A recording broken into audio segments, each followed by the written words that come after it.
Welcome to Kanishka IAS. మనం ఈరోజు current అఫైర్స్లో భాగంగా కొన్ని ముఖ్యమైన అంశాలను చూద్దాం. అందులో మొట్టమొదటిగా ఈరోజు ఓజోన్ దినోత్సవం అనేది చూసాం. ఈ యొక్క ఓజోన్ అనగానే మనకు O3 అంటే 3 ఆక్సిజన్ యొక్క కణాలు అనుకుందాం. సో ఈ యొక్క O3 వల్ల మనకు లాభం ఏమిటి అనేది ప్రధానంగా చూస్తే, ఇది ఎక్కడుంటుంది అన్నది రెండవది చూస్తే, మనకున్న ఆవరణములో స్ట్రాటో ఆవరణములు అంటే భూమి ఉపరితలం నుండి దాదాపు 50 కిలోమీటర్ల ఎత్తులో స్ట్రాటో ఆవరణములో ఉండే ఒక పలుచనైన పొరనే మనం ఓజోన్ పొర అంటాం. ఈ పొర వల్ల మనకు సూర్యుని నుండి నేరుగా వచ్చే అతి నీల లోహిత కిరణాలను ఇది రిఫ్లెక్షన్ చేయడం వల్ల నేరుగా వేడి కిరణాలు భూమిపై పడకుండా అంటే ప్రమాదకరమైన మానవాళితో పాటు భూమిపైన ఉన్న పశు పక్షాదులు వృక్షజాతులు అన్నింటినీ కూడా ఇది రక్షిస్తుంది అనేది మనకు తెలిసింది. మరి ఇలాంటి ఓజోన్కు ఈనాడు చాలా పెద్ద కష్టం వచ్చింది. ఈ కష్టానికి కారకులు ఎవరు అనంటే మానవుడు, మానవ తప్పిదాలని మనం చెప్పుకోవచ్చు. సో మొత్తానికి మానవుడు పారిశ్రామిక విప్లవం వచ్చిన తర్వాత పరిశ్రమల యొక్క అభివృద్ధి, మానవ అభివృద్ధి, ఇదే అభివృద్ధి అని చెప్తూ విపరీతంగా CFC కార్బోఫ్లూరో కార్బన్స్, దాంతోపాటుగా ఈ యొక్క BFC బ్రోమో ఫ్లూరో కార్బన్లను, క్లోరో ఫ్లూరో కార్బన్లు, బ్రోమో ఫ్లూరో కార్బన్లను విపరీతంగా వెదజల్లడం వల్ల క్రమంగా జరుగుతున్నది ఏంటంటే ఈ యొక్క ఓజోన్ పొర పలచబడడం. ఈ పలచబడడాన్ని మనం ఏమన్నామంటే రంధ్రము అనే దాంతో పిలుస్తున్నాం. మరి అది జరుగుతూ ఉందని మనం ఎప్పుడు గుర్తించామంటే, మొత్తానికి ప్రపంచవ్యాప్తంగా ఉన్న వివిధ శాస్త్రవేత్తలు, పర్యావరణవేత్తలు అంచనా వేసిన తర్వాత 1887 సెప్టెంబర్ 15న మాంట్రియాల్లో జరిగిన సదస్సునందు ఈ యొక్క నిజాన్ని గుర్తించిన తర్వాత ఈ మాంట్రియాల్ ప్రోటోకాల్ను అనుసరించి మనం ఉష్ణోగ్రతలు తగ్గించడం వల్ల ఈ యొక్క CFC క్లోరోఫ్లూరో కార్బన్లను, బ్రోమో ఫ్లూరో కార్బన్లను తగ్గించిన వాళ్ళమైతాం. దీంతో మనం ఈ యొక్క ఓజోన్ను రక్షించుకున్న వాళ్ళం అవుతామని ఒక నిర్ణయానికి వచ్చారు. చివరికి 1994లో యునైటెడ్ నేషన్స్ జనరల్ అసెంబ్లీ వారు సెప్టెంబర్ 16ను అంతర్జాతీయ ఈ ఓజోన్ దినోత్సవంగా నిర్వహించుకోవాలని నిర్ణయించిన తర్వాత ఈ ఓజోన్ అంతర్జాతీయ దినోత్సవం అనేది ప్రారంభమైంది ఈనాడు అని మనం చెప్పుకోవచ్చు.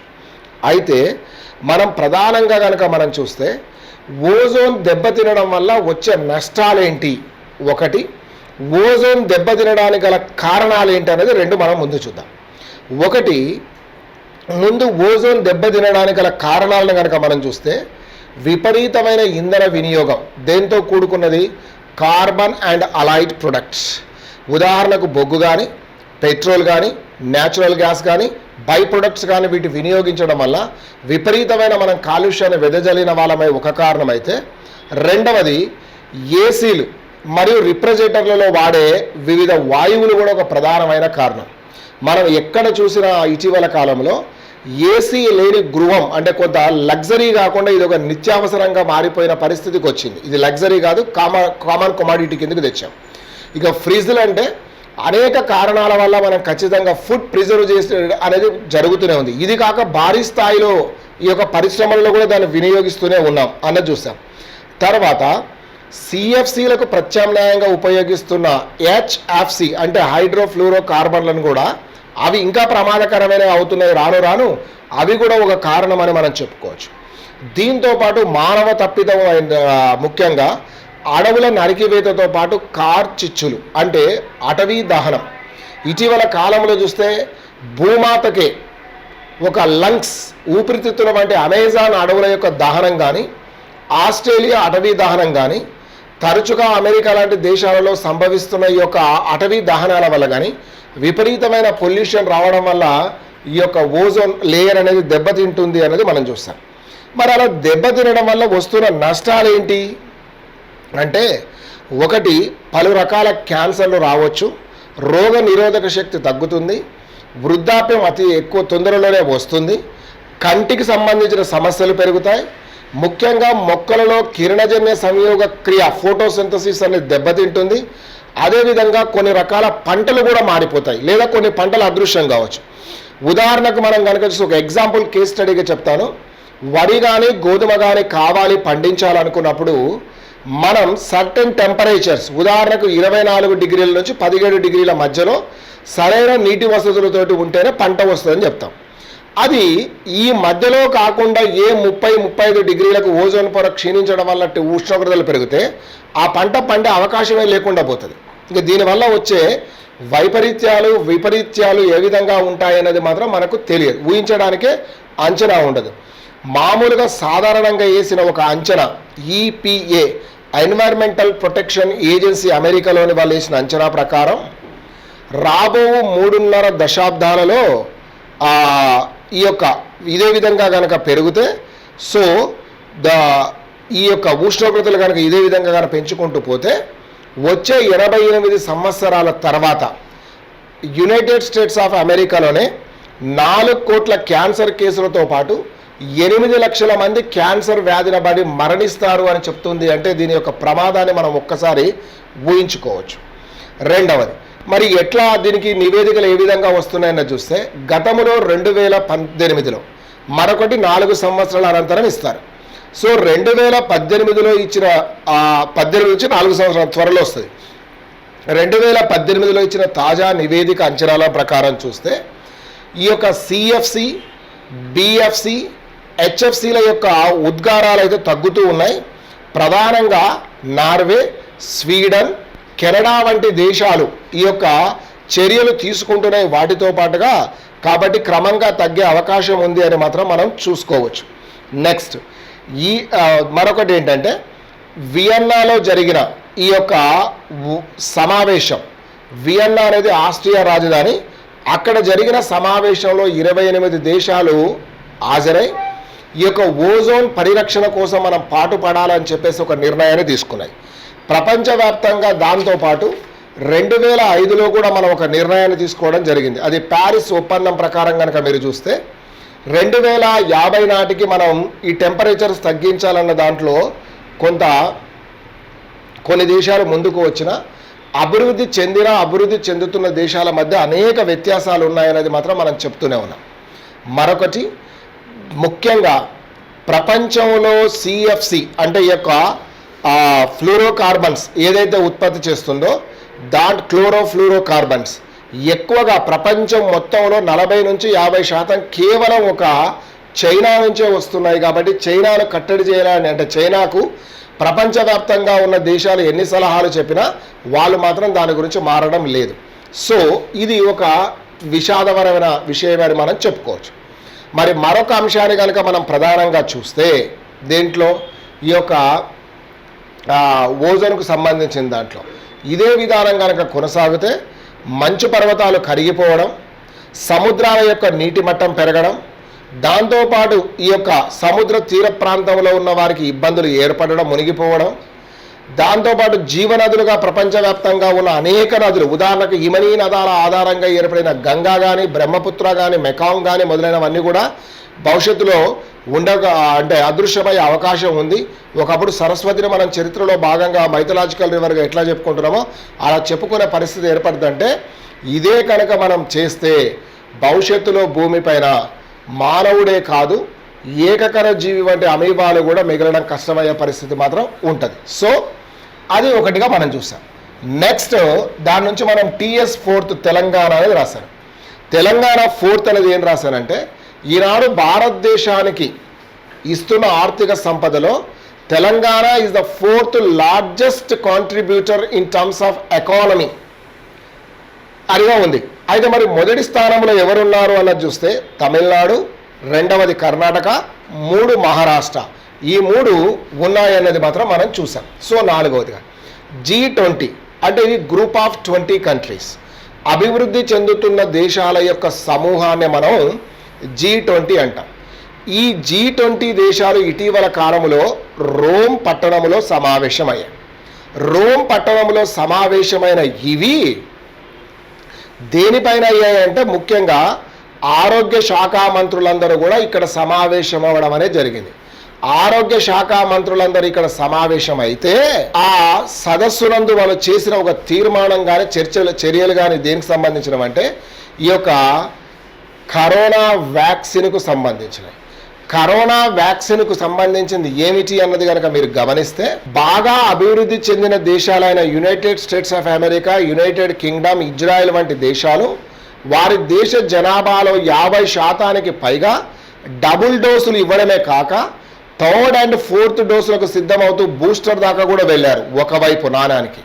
కానీ ప్రపంచంలో అత్యధిక జనాభా ఉన్న ఆఫ్రికా కానీ, ఆసియా ఖండంలో కానీ వెనకబడిన దేశాలలో ఈనాటికి సింగిల్ డోసు కూడా దొరికిన వాళ్ళ సంఖ్య కేవలం 1.9 ఉంది. అంటే ప్రపంచ జనాభాలో 80% వారికి టీకా అసలు అందుబాటులో లేకపోతే 20% మందికి అందుబాటులో ఉండడమే కాక తరచుగా మల్టిపుల్ డోసెస్ అని తీసుకునే పరిస్థితి ఉంది. సో దీన్ని కంట్రోల్ చేయడం కోసం అంటే ఒక ప్రాంతంలో కనుక మనం వ్యాక్సిన్లు అధికంగా ఇస్తూ పోయి మరొక ప్రాంతాన్ని కనుక నిర్లక్ష్యం చేస్తే మరొక ప్రాంతంలో ఉన్న ప్రజలు ఈ యొక్క దేనికి లోబడి ఈ కరోనా వ్యాధుల బారిన పడి వేరియంట్లలో మార్పు వచ్చి చివరికి వ్యాక్సిన్ తీసుకున్న వాళ్ళకు కూడా ప్రమాదం అయ్యే పరిస్థితి ఒకటి ఉంది. అందుకనే యునైటెడ్ నేషన్స్ వాళ్ళు దీన్ని గుర్తించి కోవాక్స్ అని పిలువబడే ఒక కార్యక్రమాన్ని చేశారు.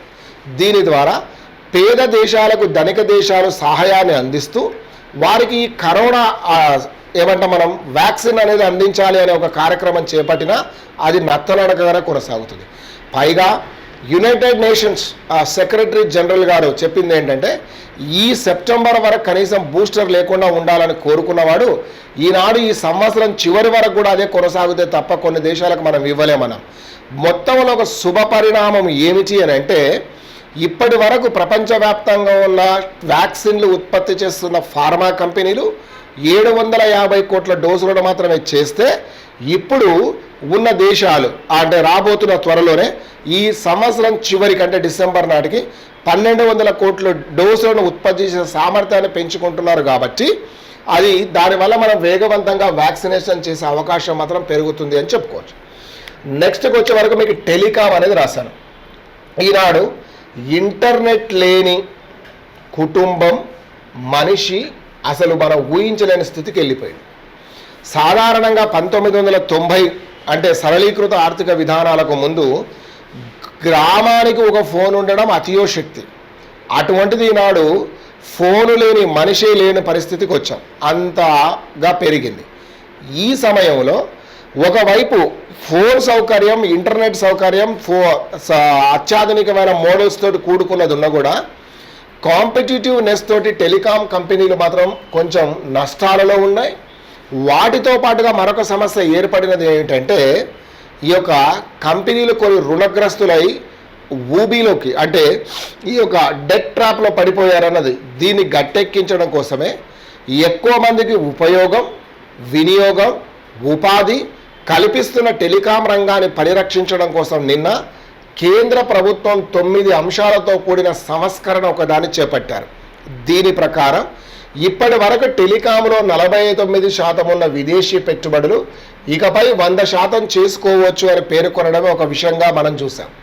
మరియు ఈ యొక్క prepaid post paid to prepaid convert అయ్యే వారికి కూడా కేవైసీలు, ఈవైసీలు, ఈ కేవైసీలు అవసరం లేదని సో రకరకాల యొక్క సంస్కరణలు తీసుకొని రావడంతో పాటు ఇప్పటి వరకు భారతదేశంలో ఉన్న కంపెనీలను ఆర్కామ్ కానీ వోడాఫోన్లు కానీ మొదలైన వాటి అందరూ స్పెక్ట్రమ్కు సంబంధించిన డ్యూస్ ఏవైతే ఉన్నాయో ఒక 41,000 కోట్లను, లైసెన్సులకు సంబంధించిన 92,000 కోట్ల రూపాయలను 4 సంవత్సరాల కాలం పాటు మారిటోరియాన్ని విధిస్తూ ఈ సమయంలో కేవలం నామమాత్ర వడ్డీని మాత్రమే చెల్లించి వారి వ్యాపార కార్యకలాపాలు నిర్వహించుకోవడం అనంచేత ఈ యొక్క వోడాఫోన్ వంటివి దివాలా నుంచి బయటపడ్డాయి ఓ రకంగానే మనం చెప్పుకోవచ్చు.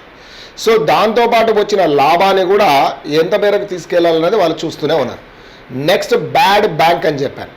బ్యాడ్ బ్యాంక్ అనేది ఏంటంటే భారతదేశంలో ఈ యొక్క ప్రభుత్వ హామీ బ్యాంకు లేదా జాతీయ ఆస్తుల పునర్నిర్మాణ కంపెనీగా దీన్ని చెప్పొచ్చు బ్యాడ్ బ్యాంక్ని. ఈ బ్యాడ్ బ్యాంకును ప్రధానంగా ఏర్పాటు చేయడంలో కీలక పాత్ర పోషిస్తున్నది ఇండియన్ బ్యాంక్ అసోసియేషన్ వారు. ఈనాడు ఇండియన్ బ్యాంక్ అసోసియేషన్ వాళ్ళు ఇచ్చింది ఏంటంటే, ఈ యొక్క బ్యాడ్ బ్యాంక్ ఏదైతే ఉన్నాయో దివాలా తీసిన వాటికి 15% నగదు చెల్లించి మిగతా 85% ప్రభుత్వ హామీతో కూడిన ఒక సర్టిఫికెట్ను తీసుకోవాలని చెప్పేసి నిర్ణయించడం. దాంతో పాటుగా ఈ యొక్క బ్యాడ్ బ్యాంక్ ఒక 31,000 కోట్ల రూపాయలను కేంద్ర ప్రభుత్వం అస్యూర్డ్గా ఇవ్వాలని కోరిన ఒక వార్తను మనం చూసాం. సో మరొకటి సంసద్ టీవీ అనేది రాశాను. సంసద్ టీవీ ఇందాకే చెప్పాను, ఇంటర్నెట్ కానీ దాన్ని కానీ. సో అసలు యాప్ లేనిది, ఇంటర్నెట్ సౌకర్యం లేని, దాని గురించి అవగాహన లేని వాళ్ళు లేరు. ముఖ్యంగా ప్రజాస్వామ్యం అనగానే ప్రజల కోసం అన్నది మనకు తెలిసిందే. సో ప్రజలే గొప్పవారు, ఇందులో నా పాలకులు అన్న పరిస్థితి అది. అలాంటి ప్రజాస్వామ్యం ద్వారా చట్టసభలకు ఎన్నికైన వారి యొక్క కార్యకలాపాలను ప్రత్యక్షంగా ప్రజలు పర్యవేక్షించాలి అనే ఉద్దేశంతో సోమనాథ్ చటర్జీ గారు లోకసభ స్పీకర్గా ఉన్నప్పుడు దాదాపు 15 సంవత్సరాల క్రితం లోక్సభ టీవీ అనే దాన్ని ఏర్పాటు చేశారు. అదేవిధంగా 10 సంవత్సరాల క్రితం రాజ్యసభ టీవీని వేశారు. ఈనాడు ఈ రెండిటికి వ్యయం అనేక రకాల కారణాల చేత రెండిటిని ఒకటే చేయాలని కేంద్ర ప్రభుత్వం నిర్ణయించి దానికి అనుగుణంగా సంసద్ టీవీకి సీఈఓగా రవి కపూర్ గారిని నియమించడం, దాని అనంతరం రెండింటిని ఒకటి చేసి అనగా సెప్టెంబర్ 15, 2021 ఈ టీవీని ప్రారంభోత్సవం చేశారు. ఏ విధంగా ప్రారంభమైంది అన్నది కనుక మీరు గమనిస్తే, ఈ టీవీ ప్రధానంగా 2021 సెప్టెంబర్ 15న 15th సెప్టెంబర్ రోజు ప్రపంచ ప్రజాస్వామ్య దినోత్సవం రోజు యాక్సిడెంటల్గా ఇది ప్రారంభమైందని చెప్పుకోవచ్చు. దీన్ని భారత ఉపరాష్ట్రపతి ఎం వెంకయ్యనాయుడు గారు ప్రారంభిస్తే దీనికి హాజరైన వారు ప్రధానమంత్రి నరేంద్ర మోడీ గారు మరియు లోకసభ స్పీకర్ బిర్లా గారు. సో వీరి సమక్షంలో ఇది ప్రారంభమైనప్పుడు ప్రధానమంత్రి గారు ఇక్కడ మాట్లాడుతూ ప్రజాస్వామ్యం అనేది పార్లమెంట్ నిర్మించిన ఒక వ్యవస్థ మాత్రమే కాదు, ఆలోచన మరియు ఒక స్ఫూర్తి అని కూడా చెప్పింది. అదేవిధంగా రాజ్యాంగం అనేది ఒక సంకలనం కాదు, ఇది ఒక జీవన ధార అని కూడా చెప్పడం అనేది మారింది. సో మారుతున్న కాలంతో పాటు ఈ టెక్నాలజీలు అన్నీ కూడా అందరికీ సామాన్యులకు అందుబాటులోకి తీసుకొని రావడమే ప్రధాన ఉద్దేశంగా ఇది కనిపిస్తుంది. So this is current affairs of today. Thank you for all. Will meet tomorrow.